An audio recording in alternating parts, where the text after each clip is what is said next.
Welcome in to the Instant Classic Wrestling Podcast, the only podcast that is always, I mean always, he means always, she means always, they mean always, you mean always, an instant classic. Danny Dog! Hi, JJJ. We will see you on the flippity dippity. Oh yeah.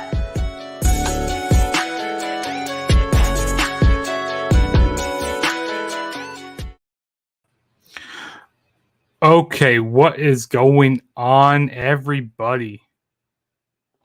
Had a little light going there for a minute, sorry. What is going on, everybody? And welcome back to the Juggernaut Show, hosted by your boy Juggernaut097. And today I am back with another review. I'm here to review Impact Plus's Against All Odds 2022, which was on Impact Plus and Fight TV last night, July 1st, 2022. And before I get into this review, overall, my whole thoughts on the show, I thought the show was great, top to bottom. And Impact, like I've been saying on all my reviews, with DJ or anybody, Impact has been killing it. They have really been killing it. And they were in Atlanta, Georgia last night, which I thought was a great show. Awesome banger matches. Storylines made sense. I mean, Impact's been doing some great stuff here. So without further ado, because I don't want to waste too much time, because we got a lot of wrestling on tonight. We got Money in the Bank on tonight. Because I'm reviewing the show on Saturday here, which it's kind of weird, having a show on a Friday, a pay-per-view on a Friday, and then having another show on a Saturday. It's kind of weird. I'm not used to having WWE pay-per-views go on Saturdays, but we're not talking about WWE right now. We are talking about Against All Odds 2022. So let's jump right into this. So the first matchup, we're not going to talk about the pre-show or the countdown to Against All Odds. We're not really going to talk about that. We're just going to talk about the main show here. But the first match that kicks off is that a tag team match, Ace Austin and Chris Bay, the Bullet Club, going up against the Motor City Machine Guns, Alex Shelley and Chris Sabin. I thought this was a really, really good opener. Motor City Machine Guns, they did their normal tag team stuff, really, really good tag team maneuvers on Chris Bay and Ace Austin here. You had a lot of high-flying action. It was really fast-paced, really good way to kick off the show. And I'll tell you what, the crowd right here, they were really, the crowd in Atlanta, Georgia, they were really into the show. And I kind of like the setting that they were in tonight. They had some, more elevated seats, but they still, the stage or, the set still seems small, which, they are in smaller venues, of course. But I want them to start shooting different ways and stuff. That's what I want Impact Wrestling to start doing. But yeah, that's a little nitpick for that. But like I said, I thought this was really good here. The Motor City Machine Guns did end up winning the match by hitting what was it? They hit this double team move. I can't remember what it was called, but it was nice stuff here. Ultimately, Ace Austin and Chris Bay, they had some miscommunications with each other, and that ended up to Motor City Machine Guns getting the win over here or on the show tonight. Like I said, I thought it was a decent match here, good way to kick off the show. I don't really have much else to say. But both teams worked very well together. I don't really have a whole bunch of notes I took on this show, so I'm kind of looking online here. But yeah, let's go on to the next match here. Next match we had was another tag team match. We had Deonna Purrazzo and Chelsea Green going up against Mia Yim and Mickie James. So as Mia Yim and Mickie James were doing their entrance, they kind of had a mashup of their theme songs, which I thought that was pretty dope there. And then Deonna Purrazzo and Chelsea Green, they had match and attire. I thought that was really good. And they're best friends, so they know each other pretty well. Mickey James, she was looking really good in this match. I mean, Deonna Purrazzo and Chelsea Green right out the gate, they just go attack Miriam and Mickey James. So, classic heels from Deonna Purrazzo and Chelsea Green. They're being the way they always be, or the way they always are. Excuse me. So I thought that was cool here. Like I said, Mickey James, she looked like a badass, like she always does. Miriam, she was looking good in this match. Yeah, it was another solid match here. I think it was a really good opener. There was this really, I like the way the match ended with not Mickey James, with who was it? Deonna Purrazzo and Deonna Purrazzo and Chelsea Green. They doing this like double team move. It's like it looked like a power bomb type of like a double team power bomb. I thought that was pretty dope. And Chelsea Green, she got the win. She got the pin over on Mickey James here, which I thought that was really, really good for Chelsea Green to get the pin here, because usually she's not the one who gets like the upper hand or like gets the win over that person. So I thought that was the smart decision here. Like I said, I mean, it was another solid match, but I mean, there was a few nitpicks I have to say about this match, like with Chelsea Green. Give me 1 second, guys. I'll be right back here.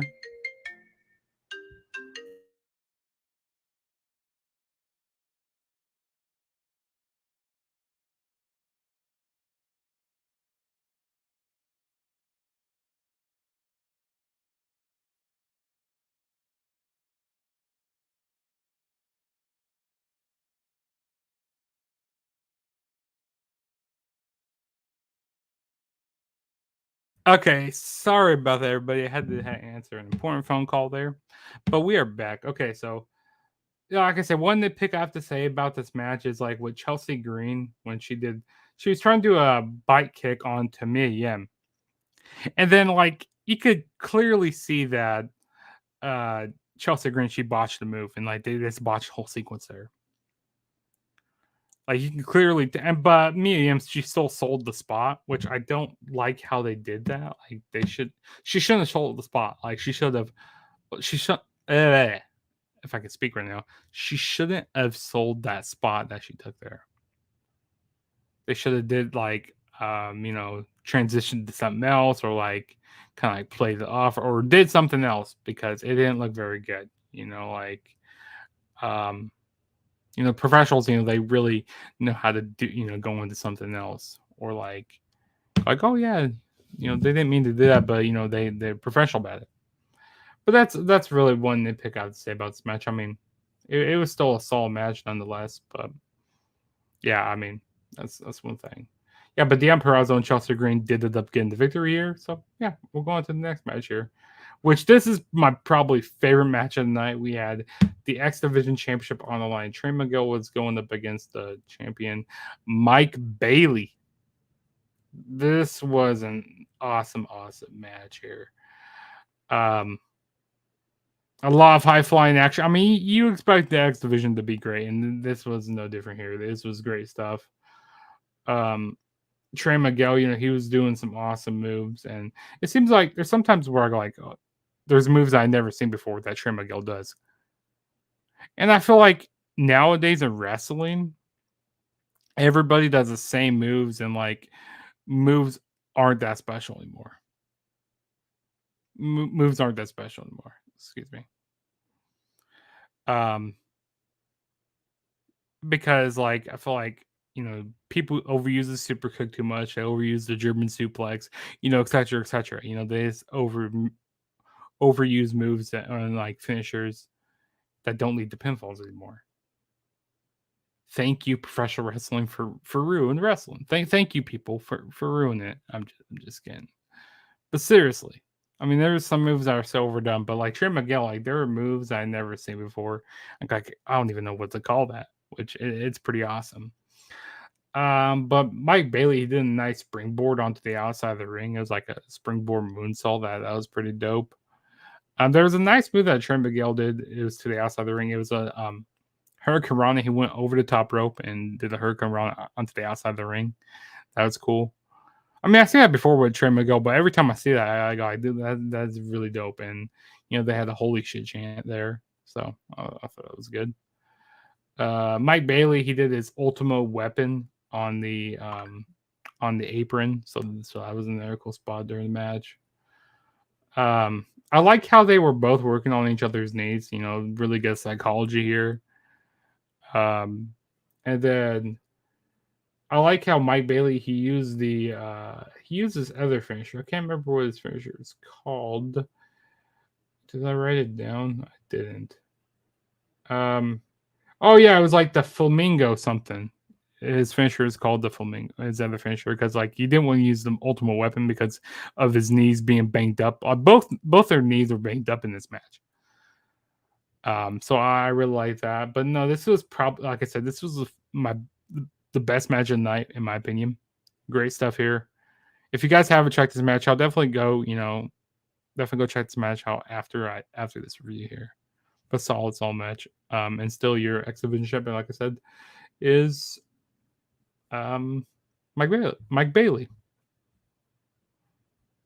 And then next match we had was a Knockouts Tag Team Championship match. We had Tennille Dashwood and Giselle Shaw going up against the Knockouts Tag Team Champions, Ty Valkyrie and Rosemary.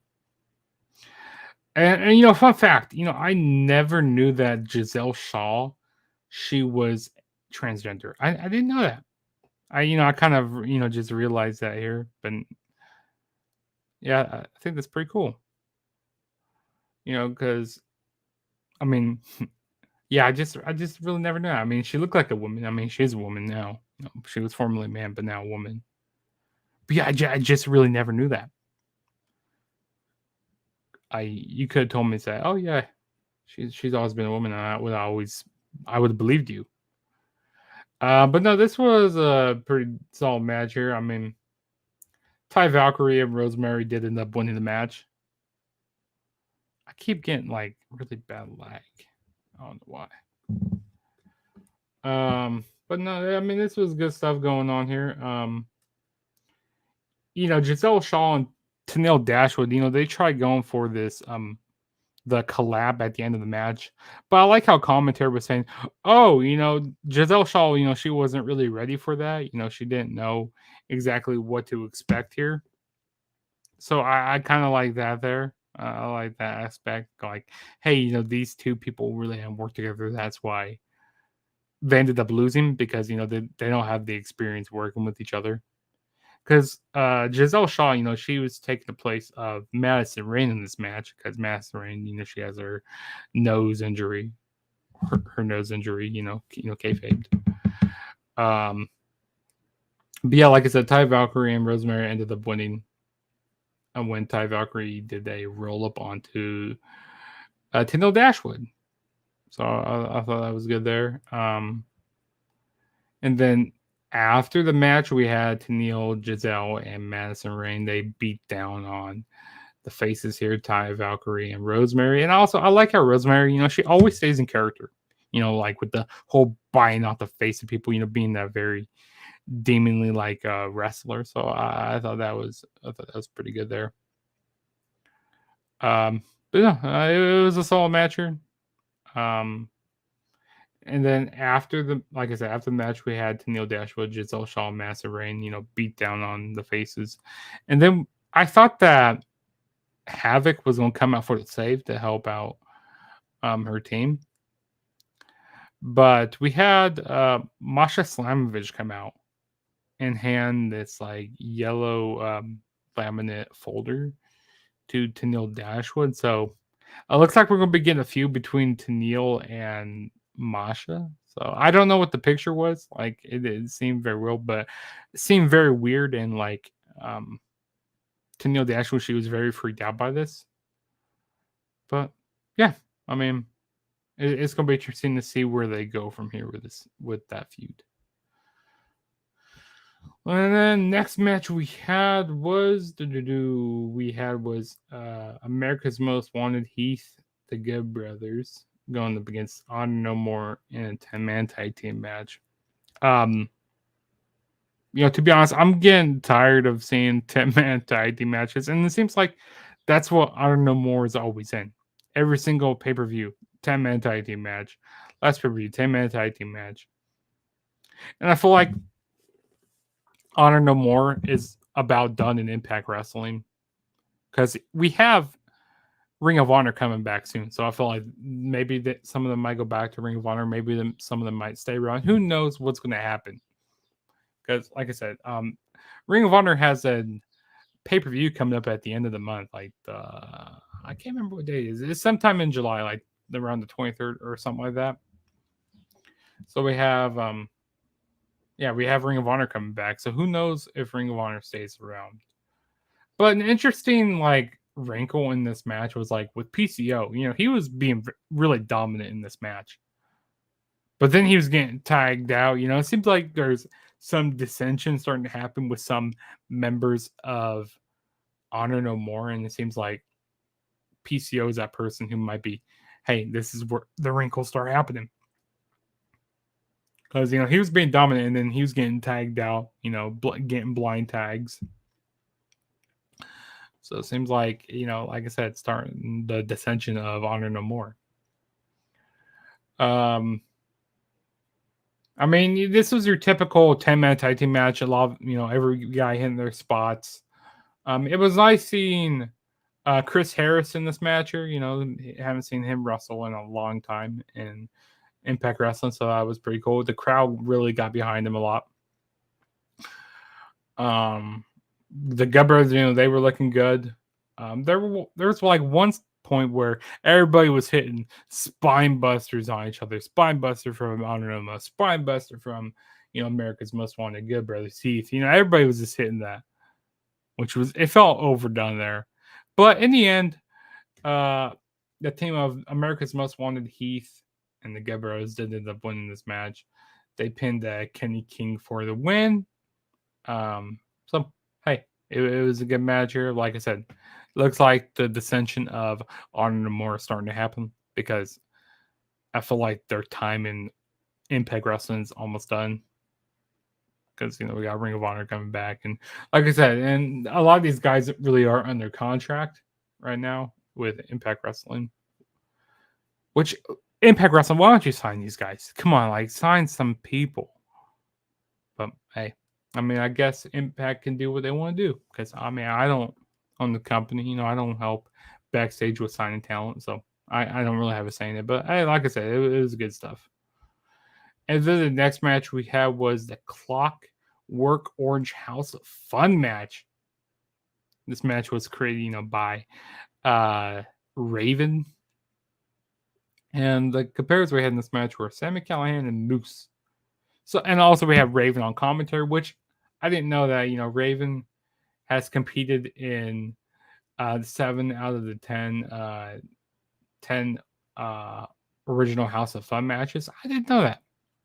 Which Raven, he's always been a character I really liked in TNA because I really enjoyed. Got a comment here. What's up, man? Hey, hi from the UK. Hey, I appreciate you coming and checking out the video right now. Probably late over there for you right now, or maybe it's in the morning for you guys. I don't know really what time it is in the UK, but I appreciate you coming to stop by watching this review. And then he says, awesome pay-per-view, wasn't it? Glad Brian Myers got his first title in Impact Wrestling. Yeah, I'm glad Brian Myers did end up winning the Digital Media Championship. I thought that was pretty cool. Which that was a very interesting match, kind of sidebar. That was a very interesting match, even though I didn't really talk about this match on this show. But, I thought that was a very interesting match, with using a whole bunch of computer type of stuff in that hardcore match. Yeah, but like I said, yeah, that's really good that he won the Digital Media Championship. But back to the House of Fun match here.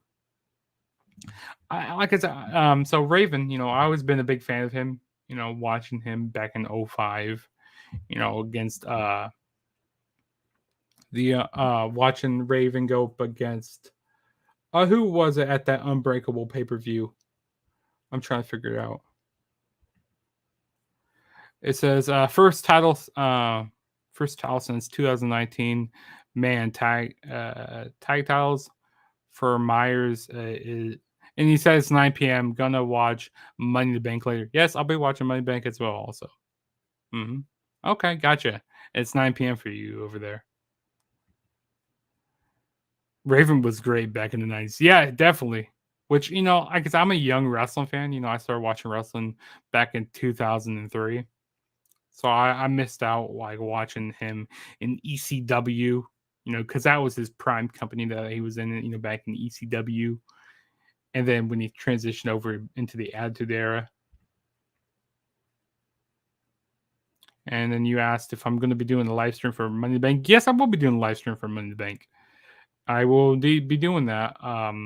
Maybe I might do a live one tonight because I got some other things coming up this weekend. Which this weekend, is pretty big holiday weekend. It's 4th of July, which I don't know if you celebrate that over there. Which Independence Day.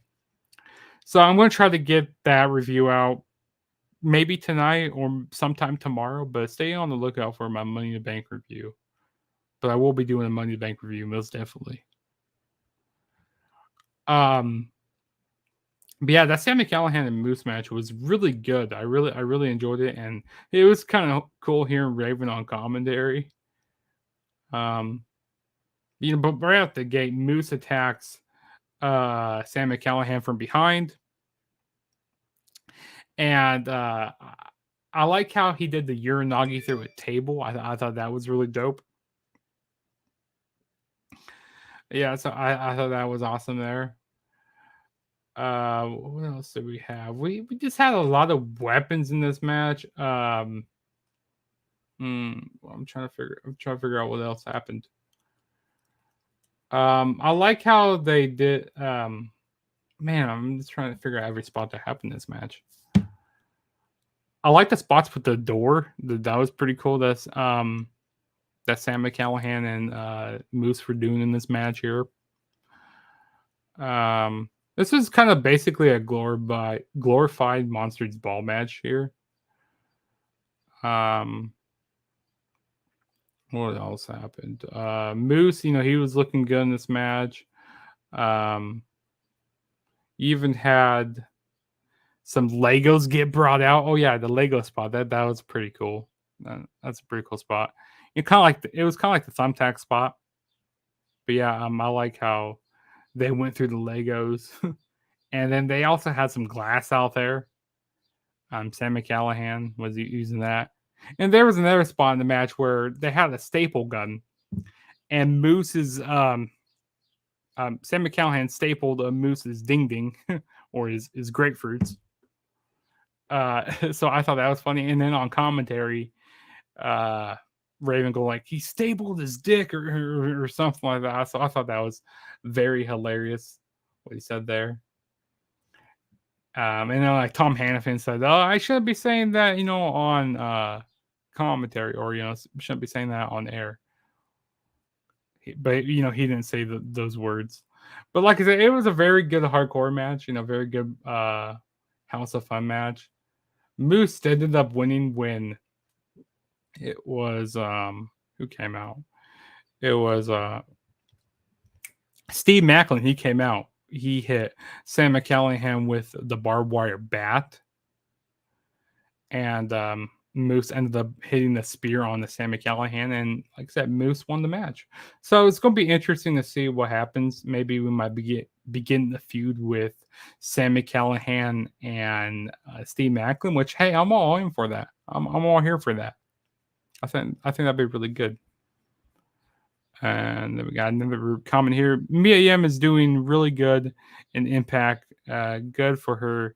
Surprise Chelsea Green won. Heels, I went for Mickey James. I went for Mickey and Mia Yim. Oh, yeah, you went for Mickey and Mia Yim in this match. Which, that's what... I'm kind of happy they went with Deanna and Chelsea Green. Because, like I say, they don't get the props they deserve. Or, like, at least Chelsea Green doesn't. And Mickey James isn't there full time, so I feel like that was right for Mickey James to take the pinfall here, in my opinion. But yeah, yeah. But yeah, so you were having you went for Mickey James and Mia Yim to win this match. And then what else do we have in this match? Like, we had Moose get Cactus Driver through the glass. I thought that was good in this match. But like I said, it was just a very good hardcore match. I enjoyed it. Definitely one match that definitely check out on this show. And let's move to the next match, which we had was a Knockouts Championship. Tasha Steelz was challenging Jordynne Grace for the Knockouts title. Chelsea Green, underrated, and got lots of hate on Twitter. Oh yeah, okay. She got lots of hate. I don't know what you meant by that. Okay. But no, this was a decent match. I mean, I wasn't expecting Jordynne Grace to lose the title here. I mean, we had a lot of interference from Savannah Evans in this match. I really don't remember a whole lot of things that happened in this match. To be honest, I was focusing on like trying to edit my graphics for this match here. What is up, Heel Kevin? My man. Hey, definitely go check out Heel Kevin. Go check out his channel. Go check out his Twitch, Heel Kevin, and go check him out on TikTok. I appreciate you showing up, man. I love watching your stuff. Also, big fan of you. Hey, I appreciate you showing up here. That's awesome. But yeah, I mean, I wasn't really expecting Jordynne Grace to lose the title here. I mean, she was, she got beat down a lot during this match, from Tasha Steelz, but the babyface that Jordynne Grace's ended up winning the match here.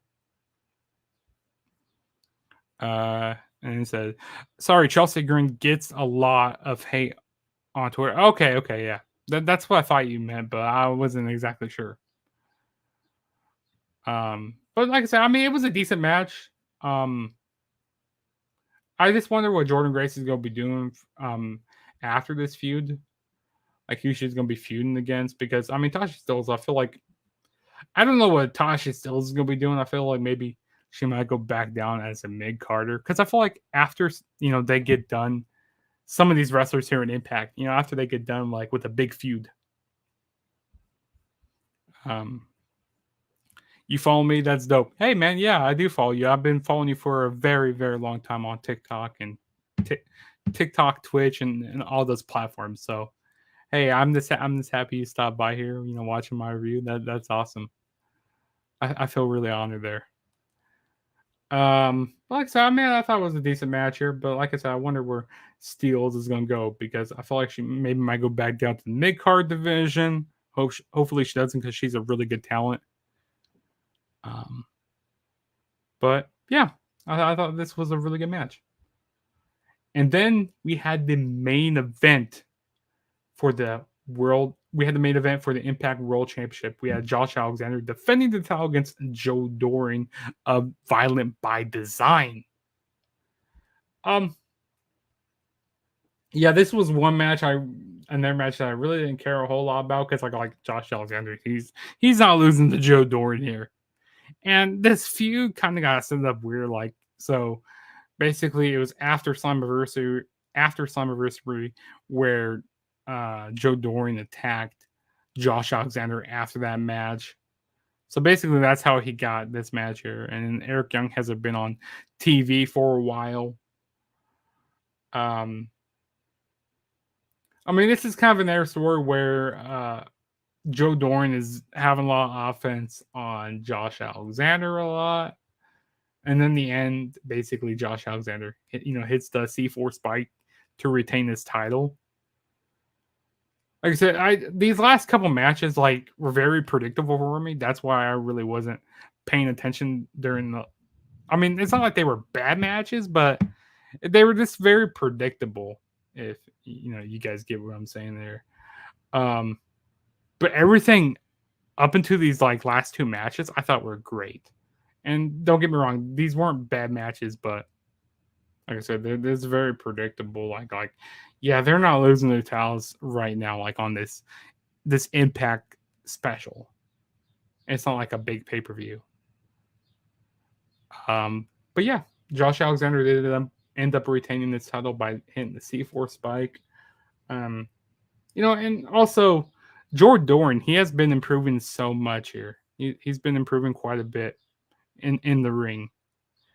So I gotta give props to him. But yeah, that was my Impact Wrestling Against All Odds 2022 review.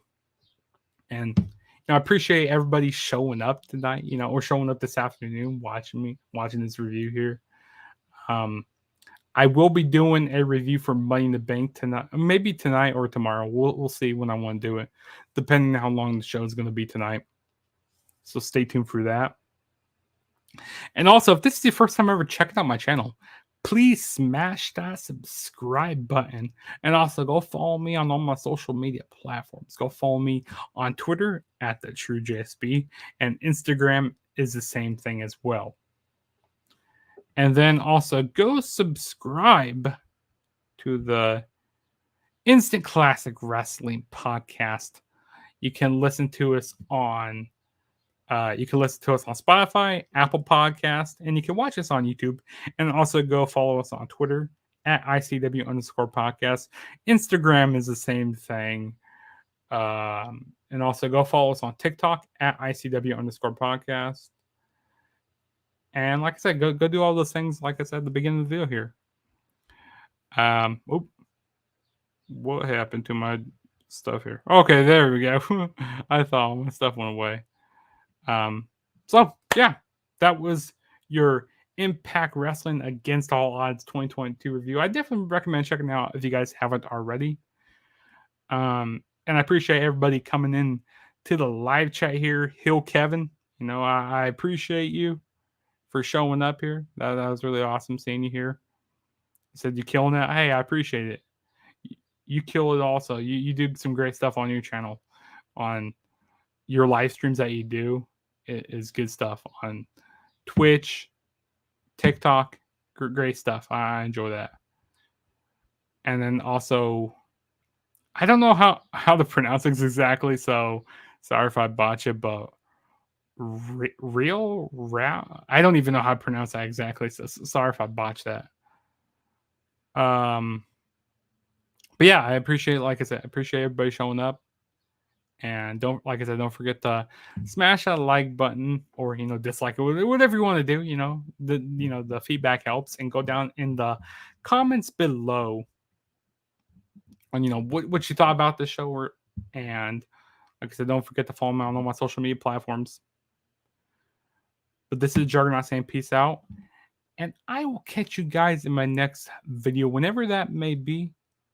But hopefully, you guys enjoyed and have a nice rest of your day, whatever time of day it might be, if it's at night or if it's in the afternoon, whatever time you guys are watching this.